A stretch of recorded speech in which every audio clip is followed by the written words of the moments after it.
उस शाम अगर मैं खुद जाकर चिट्ठी पोस्ट ऑफिस में डाल देता तो वह कष्ट न होता जो तभी से मैं भुगत रहा हूँ।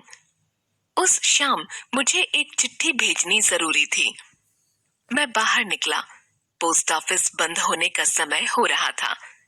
सामने से एक सज्जन, बाद में इन्हें मैंने कभी सज्जन नहीं कहा, साइकिल पर जाते दिखे। मैंने उन्हें रोककर कहा, जरा एक लिफाफा लेकर इस कागज को उसमें रखकर ये पता लिखकर लेटर बॉक्स में डाल दीजिए। उन्होंने कहा, सहर्ष। बस उनके सहर्ष ने मेरा हर्ष तभी से जो छीना है वह तो आज तक वापस नहीं मिला। दूसरे दिन वे दिख गए तो मैंने पूछा, वह चिट्ठी डाल दी थी? अब आप बताइए, इसका जवाब ज्यादा से ज्यादा कितना लंबा हो सकता है? यही कि जी हाँ साहब, मैंने आपकी चिट्ठी टिकट लगाकर और पता लिखकर पोस्ट ऑफिस के लाल लेटर बॉक्स में छोड़ दी थी। बस इससे ज्यादा तो नहीं हो सकता। पर उन्होंने यह जवाब दिया, मैं पोस्ट ऑफिस पहुंचा साहब, क्या देखता हूँ कि पोस्ट ऑफिस बंद हो चुका है। अब मैं बड़ा परेशान। आपने पहली बार तो कोई काम बताया था। मैंने सोचा चाहे आकाश टूट जाए और पृथ्वी फट जाए, पर आपकी चिट्ठी जरूर डालूंगा। इतने में साहब मेरी नजर पड़ी साहनी मेडिकल स्टोर पर। वहां साहनी बैठा था। मैं वहां गया। साहनी मेरा कई साल से दोस्त है। मैंने कहा, यार साहनी, एक लिफाफा तो दे। उसने कहा, लिफाफा तो नहीं है, टिकट है। मैंने कहा, लाओ टिकट ही दो। मैंने साहब टिकट तो हाथ में कर ली, अब लिफाफा कहां से लाऊं? आखिरी डाक निकलने का वक्त हो रहा था। लिफाफा नहीं गया तो क्या होगा? अचानक साहब मुझे राजू दिखा।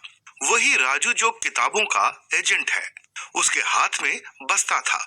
मैंने सोचा उसके पास जरूर लिफाफा होगा। मैंने कहा, यार राजू, एक लिफाफा दे।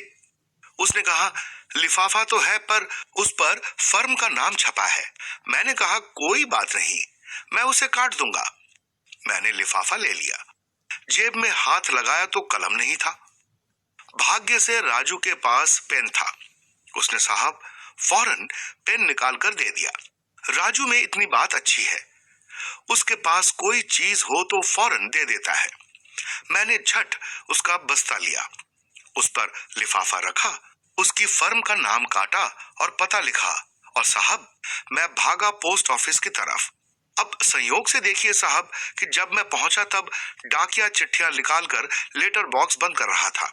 मैंने कहा, भाई साहब, ये चिट्ठी भी जरूरी है, इसे डाक में शामिल कर लीजिए। वह भला आदमी था, उसने लिफाफा ले लिया। तब साहब मेरा मन हल्का हुआ। यह मैंने बहुत संक्षेप में लिखा है। उन्होंने लगभग आधा घंटा इस विवरण में लगाया।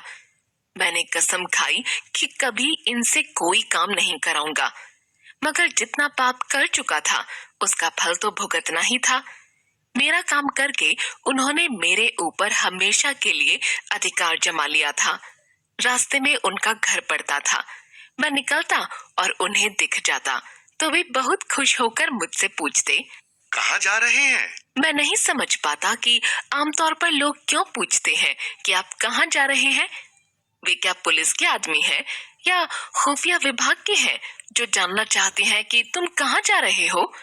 यह असल में बात करने की भूमिका है। मैं जब रुक जाता और कहता यूं ही जरा सिविल सर्जन से मिलने जा रहा हूँ, बस वे मुझे पकड़ लेते। अच्छा, डॉक्टर गुप्ता से? वे हमारे चाचा के बड़े अच्छे दोस्त थे। नागपुर में पास पास बंगला था। हमारे घर आते तो मुझे गोद में लेकर खिलाते थे। मिलते हैं तो कहते हैं, क्यों बेटा, भूल गए, घर नहीं आते हो? वे 10-15 मिनट तक डॉक्टर गुप्ता से अपने पारिवारिक संबंध बताते। कभी मैं कहता, प्रोफेसर तिवारी जी से मिलने जा रहा हूँ। वे कहते, अच्छा अच्छा, तिवारी जी से मिलने? हमारे फादर इन लॉ यानी ससुर के वे बड़े पुराने दोस्त हैं। दोनों साथ साथ पढ़ते थे। अभी भी वे हमारे प्रति प्रेम भाव रखते हैं। कभी मिल जाते हैं तो कहते हैं, कभी घर आओ। मैं जिसका भी नाम लेता वह उनके चाचा, मामा, ससुर या पिता का दोस्त निकल आता और वे 10-15 मिनट उसके संबंधों के बारे में बताते। मैं एक दिन कहूंगा, भगवान से मिलने जा रहा हूँ। वे कहेंगे, भगवान से? अच्छा अच्छा, वे तो हमारे चाचा के बड़े अच्छे दोस्त हैं। दोनों स्वर्ग में साथ काम करते थे। मेरा नाम उन्हें बताइए, वे पहचान जाएंगे। मुझे तो भगवान ने गोद में खिलाया है।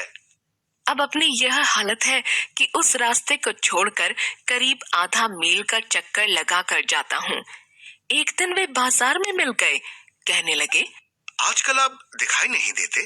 मैंने कहा, बाहर निकलता ही नहीं, घर में ही रहता हूँ। उन्होंने कहा, अच्छा, तो फिर घर पर ही दर्शन करूंगा। मैं कहकर फंस गया।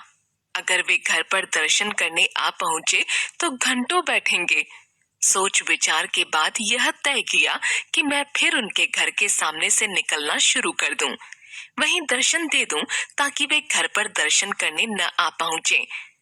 उन सज्जन से मुझे डर लगता है। वे मुझे दूर से देखते हैं तो चेहरा खिल उठता है। मैं कांप जाता हूँ। वे घंटे भर से कम में नहीं छोड़ते। उनके चेहरे पर वही भाव होता है जो सुरसा के मुख पर हनुमान को देखकर आया था।